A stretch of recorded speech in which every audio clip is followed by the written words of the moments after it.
Hello, ladies and gentlemen, Nick here, and welcome to my reaction to Doctor Who Series 13, Episode 2, Flux, Chapter 2, War of the Sontarans. Like with last week, the Halloween Apocalypse, I thought this was a brilliant episode. I really enjoyed this one. Had a lot of great twists. I think this one is slightly better than last week's because it actually focused on the specific characters that we needed to focus on, because last week it was mostly setting up so many characters who are going to play out throughout the series. So we had characters who'd be important for episode 1, episode 2, episode 4 by the looks of it, with the Weeping Angels, and probably a couple of the other episodes as well. So this episode was more of a focus on the characters playing a key role in this specific episode, plus maybe some hints to what's coming later on in the series. Specifically, we focus on the Sontarans in the Crimean War, and following the events of the previous episodes, they were able to sneak into Earth before the Carvanista ships shielded the Earth from the Flux, and they've been able to do some sort of time travel technology. Sontarans were able to use time travel technology after all, and they've been able to send an invasion force throughout time, starting with the Crimean War, as a way to see how it works, and they thought it was a good one to start with. Also, the Sontaran commander there wanted to ride a horse. That was a brilliant line. I loved that. So we got 3 different storylines going on around about the same time, following each of the main 3 characters. The Doctor is stuck in the Crimean War. Yaz and Dan are with her to start with, but spoiler alert, they then get separated and sent off to 2 other places. Dan goes back to present-day Earth, specifically Liverpool, with the Sontarans invading there, and he teams up with his parents and then later aided by Carvanista to stop the Sontarans down there. Well, I say teams up with his parents for a short while, and then later he goes on his own, and then Carvanista comes in to help as well. Meanwhile, Yaz has gone to this mysterious temple place that Vinda has also been transported to, and they have to try and fix something, but Swarm and his sister, and also a new fellow accomplice who fans thought from seeing the behind the scenes photos, they thought he was going to be the Black Guardian. I personally didn't think he was going to be the Black Guardian based on the way he was, or not the Black Guardian or the Shadow from the Key to Time saga, but from the way he was dressed, I didn't think, no, he doesn't look like the Black Guardian or the Shadow. He looks something a bit different, maybe a Gallifreyan guard or something. Not sure exactly what he is, but he's been introduced here, and he's probably going to play a bigger role later on. And yeah, this whole triangle stuff, I think, is going to be the stuff that's going to be more important later on, alongside the whole Flux stuff. But the Sontaran Crimean War and their time ship stuff, that was the focus of this story, and I thought it was done really well. Really like Mrs. Mary Seacole in this story. She was really great, and she had a lot more to do. I feel like Chibnall took the criticisms about Ada Lovelace or Ada Gordon, as she was in the episode, and Noor India Khan from Spyfall Part 2, where they were there. They're great female historical figures who helped invent the computer and develop the computer across time, and the really strong female historical figures in that case. And they don't do an awful lot in the episode. I mean, Ada got to throw a smoke bomb and was a pretty fun character, and Noor was a great character as well, but they didn't end up doing an awful too lot. They just followed the Doctor's instructions and did some stuff, but following from the Doctor's guidance, they really didn't really do much for themselves. And I thought it was great to see Mary Seacole actually getting a bit more stuff to do for herself, whilst also listening to the Doctor and teaming up with her. And I think Chibnall continues to introduce great historical figures in his stories, but he's taking on board the criticisms from last series to make sure this character, Mary Seacole, gets a bit more time in the spotlight this time around. It also helps it's just Mary Seacole. We don't get Florence Nightingale or anybody else, although an episode with Florence Nightingale would be brilliant. But they don't try to have too many characters in to try and overshadow each other, so we just focus on Mary Seacole. The only exception is possibly I can't remember his name right now, but tunnel digging guy we met last week. He pops up for a bit and then he disappears. Hopefully we're going to find out more about him later on. I thought to begin with, maybe this stuff is what he's tunneling, is all what he's going to fill with the tunnels in the Doctor Who universe, but no, we turn out to be on another planet. The triangle stuff. So pyramid stuff, I mean. So that's odd, but maybe it'll make more sense later on. Maybe he's quite important for the latter half of the series, rather, especially if next week we're looking at going to somewhere else completely. So yeah, maybe he's more important for the second half of the series, possibly after the Angel episode, which is going to be number 4. Um, but yeah, I thought this one was a really strong, really good episode with the story and what was going on. The Sontarans were great. Alongside the 2008 ones, I thought they were really well represented. When I say 2008 ones, in Sontaran Stories and Poison Sky, which is currently my favourite Sontaran story. I thought the Sontarans were at their best in that story. To be honest, they took what they had in the classic series, but they added some new stuff there, and I thought it made them brilliant there. But then they started to go down a bit with being more comedic, especially with Strax's appearances in the series. And I think what was the turning point was that there were 2 Dan Starkey Sontarans in the time of the Doctor who were acting quite comedic, not as much as Strax was at the time, but certainly they were acting more comedic in that scene, in that episode. And I think by that point, Stephen Moffat was just stuck with writing Sontarans like Strax, and he wasn't able to differentiate Strax and other Sontarans, and they just ended up being more comedic through that. Plus, not to mention that was pretty much the only sort of that and Christopher Ryan Sontaran were the only ones in the Moffat era that weren't Commander Strax. And another 2 with Christopher Ryan's one in Pandorica Opens.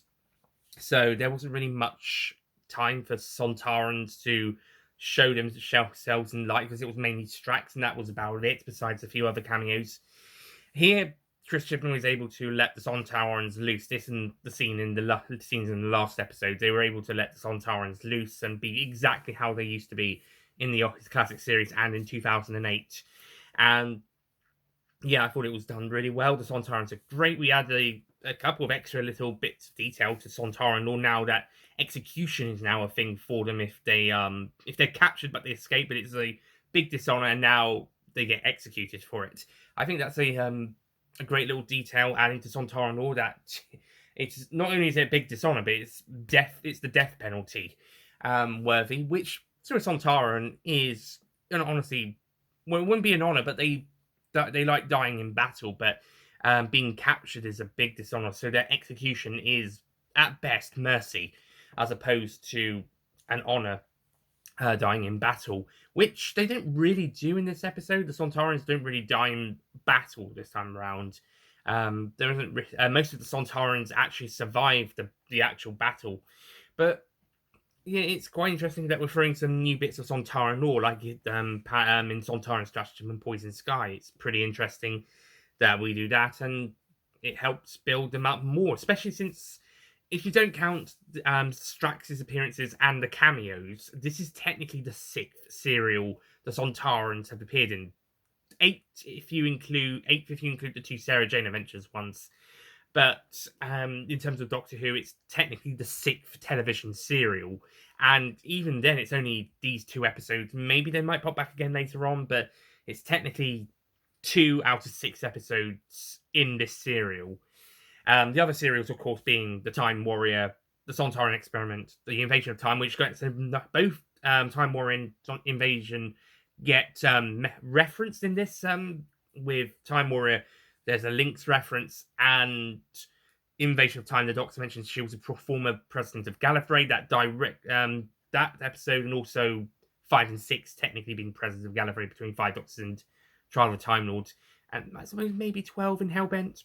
But specifically, I find it specifically a reference to Invasion of Time, because that is a Sontaran story, and the Doctor became president as part of a trick to stop the can't remember their name right now, but these guys that were helping the Sontarans, Vandals or something. He was trying to prevent them from invading Gallifrey, and he became president as part of this. But then the Sontarans came in and invaded right underneath his nose. So he had to get rid of them as well. So I think it was more of a direct reference to Invasion of, or maybe an implied reference to Invasion of Time rather than um, just in general, I suppose. But well, at least I like to think it might be more intentionally focused on that specific story rather than in general. And of course, the other two Sontaran stories are the Two Doctors and the Sontaran Stratagem and the Poison Sky, plus also the Sarah Jane Adventures stories, The Last Sontaran and Enemy of the Bane.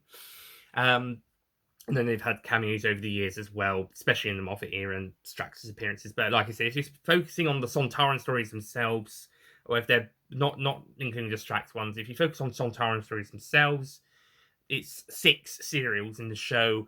8 if you include the 2 Sarah Jane ones. 9, I guess, if you include Shakedown. But that doesn't. I don't think that's considered canon. Then again, what's considered canon these days? It's all over the place. So yeah, if you want good examples, go and watch Davis's Broke Canon series. There's a lot of videos. Just watch a couple, and you'll understand this Doctor Who canon across not just the TV series, the entire media, especially the entire expanded media. It's all over the place. People getting all upset about Timeless Child stuff. Yeah, it's not the only thing. The continuity of this show is all over the place, and that's never going to change. And I think you're um trying to set it all out. It's going to be quite difficult. Even in the show, things constantly change, and I'm hoping there's going to be some changes to try and either retcon or explain what happened in series 12 to kind of make it like a compromise between, okay, we're not really so fond of what this is, but we will take some sort of explanation and just stick with it for now. Doesn't have to be an outright backtrack or whatever. Just try and sort it out so everyone could be happy with what we've got after everybody had a big cry about it, shall we say. But that's not the focus of this episode. Although one thing that is quite interesting is that the Doctor does have a vision of this house, which might have been the one from the last episode, Diane. That's the Dan's girlfriend, who in the review of the episode, which I have filmed, it's just that it's not been finished yet. That's coming soon, hopefully. But I forget her name, but it's Diane. She's taken into this house by the sister of Swarm, and I think this house or another house, creepy house, gets shown to the Doctor in a vision. This is what Ascension of the Cybermen should have explained the whole island stuff as visions for the Doctor, as opposed to just a different scene in the episode without much context until we found out next week, the week after, and even then it didn't make much sense. This is better. This is some sort of vision that's coming, and a vision the Doctor has, and it's gonna maybe you'll tie in later down the line. We've got 4 more episodes, and the 3 specials, so it's gonna tie into something, right? We can't be just setting stuff up just for it not to be explained, right? Even if we have to wait until next year's final special, we're going to find out, right? I bloody well hope so. And I'm finding this 6-part story structure to work. It'll be working if that is the case. It is working really well, and I think the way this episode handles its the 3 main stories with the main 3 characters working really well, with 2 of them focused on this episode and the other ones tying in with the overall story arc and connecting with next week's episode, plus also tying in what we had last week, and kind of working as its own kind of standalone story. Take it out of context of the series, and it kind of works as a standalone adventure. It's a really good one. There's a few kind of niggles I do have, like the ending is a teeny little bit rushed, mainly in the Crimean section. I agree with is it Mario Browser 94, I believe he is. The one who uses the teddy bear in his videos. He's a great YouTuber. Check him out. He did a mini review I watched before doing this, and yeah, I think I kind of agree with some of those points he had in that review. Same with the Sontarans not being very good shots. They're basically stormtroopers in the old Star Wars films, as opposed to stormtroopers in the new Star Wars films or the prequels, where they can actually shoot. But not so great shooters in the present day scenes in this episode. Better in the Crimean War stuff, but then they're actually fighting a war there, whilst in the present day stuff, they're just walking. They've conquered it. They've conquered the land, and they're preparing for further invasions, but they're just owning the place in the meantime. So their shooting isn't very good, at least in the street scenes. The execution scene, yeah, but in the street scenes, no. Um, but yeah, this is a pretty good episode. I don't think I would give it a perfect 10, but at the moment, first viewing reaction, I would probably give it a 9, just like the first episode. Spoiler alert for the review. Whether this opinion will change on the second viewing is yet to be seen. But yeah, I think this is a really good episode. I currently say it's my second favourite Sontaran story after the Sontaran Stratagem and the Poison Sky. I just thought that was a really great story. Time Warrior would then be next, and then if I was to do a rank, no, Two Doctors, and actually, no, Two Doctors is my favourite, but it doesn't really focus on the Sontarans as much. So Sontaran Stratagem and Poison Sky is the best one with that. In fact, Two Doctors is actually the weakest when it comes to focusing on the Sontarans. But if it was doing Sontaran story ranking, it would be Two Doctors, Sontaran Stratagem, Poison Sky. This episode, War of the Sontarans. Time Warrior, Sontaran Experiment, and Invasion of Time. But yeah, they're all good. Okay, Invasion of Time's. I like Invasion of Time. I think that's a good one. It's not that popular. Two Doctors. I've seen conflicting opinions. I've seen some people who love it. I've seen some people who hate it. I've seen some people just it's all right. Actually, that last one. That's not true. I don't think I've met many people. I think it's either a love or dislike, love or hate with that one. Sontaran Stratagem Poison I feel like it's underrated. Time Warrior gets it gets a good share of likability, and Sontaran Experiment has is a bit more popular, I think, these days. It is part of the Hinchcliffe era, though, so it's in that area of the Doctor Who golden age that many fans consider. If it's not RTD's era, it's Philip Hinchcliffe's. As for this one, from what I've what I've seen with this episode, I think this is a good one. I think it's a very good one, and I think, like I said last week, if the series is able to keep up this amount of good stuff going, and it's going to make sense by the end, then we've got something special with this serial, Doctor Who Flux. So that's really about it from this reaction. I'll try doing a bit more of an in-depth review later down. Episode 1's the Halloween Apocalypse will come soon, I promise. It's going to be a long one. It's going to be about 40 minutes, though, and maybe slightly longer, including the sketch, which I think you'll enjoy. I think you'll enjoy the sketch. For this one, I'm not sure what to do, but it might be that scene where the Doctor confronts the Sontaran, possibly. So yeah, that is another thing. We got some really silly generals in this episode. A really silly general, really stupid, a bit of an idiot. Kind of reminds me a bit like Catchlove from Empress of Mars, except this time round he actually does go to the Doctor for help when he does realise, oh shit, I've done wrong, only to then backstab her and do his own thing at the end as well, which also plays into the climax maybe not being entirely satisfying, but it's good enough for what we've had in the episode. I won't say it's a bad ending, but I think it could have been slightly improved.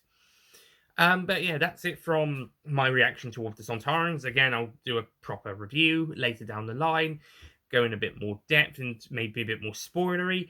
And yeah, just talk about it a bit more. Next time, it's Once Upon Time, not to be confused with Twice Upon a Time, the 12th Doctor's final story. This is Once, Upon Time. So we'll see what that's about. Episode 4 will be called Village of the Angels, and we'll see how that goes.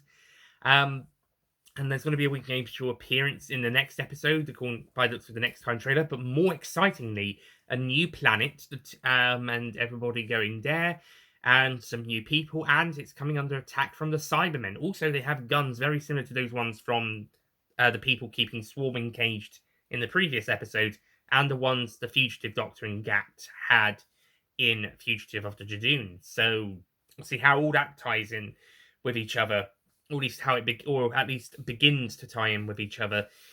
Next episode, and then the Weeping Angels come and haunt a village the week after. Not sure what happens in 5 and 6. Hopefully, I remember his character's name, Williamson, the tunnel digging guy. I really hope we do something with him by episode 5, because otherwise he's just turning up for some reason. Heck, actually, I think we could even have had him in this episode, just cameoing and just cut the ones from the previous episode, and that would be fine. Oh well, we'll see how it goes later down the week, later in the next 4 weeks. Until next time, thank you for watching this reaction to Doctor Who Flux, War of the Sontarans. I shall see you guys next time for either the Halloween Apocalypse review or something else. Hoping to do reviews of No Time to Die back here because I've been able to see it again, so I can do well, I would have reviewed it after just one viewing, but I'm following a lot of time issues, but I've been able to see it again, so better still. And I'm also going to review Alan's Family 2, in Last Night in Soho, and Eternal. So those 4 film reviews are coming up, as well as the next couple of Doctor Who reviews. Hopefully, fingers crossed. And yeah, I will try and do Web of Fear and Evil, the Daleks, and also Galaxy 4 when it comes out at some point in the future for the animated ones. But until then, we're focusing on the Flux reviews for now. So yeah, I've got a bit of time issues at the moment, but I will do my best. Starting mostly focusing on Flux. So until next time, thank you for watching this reaction. I'll see you guys next time. Goodbye.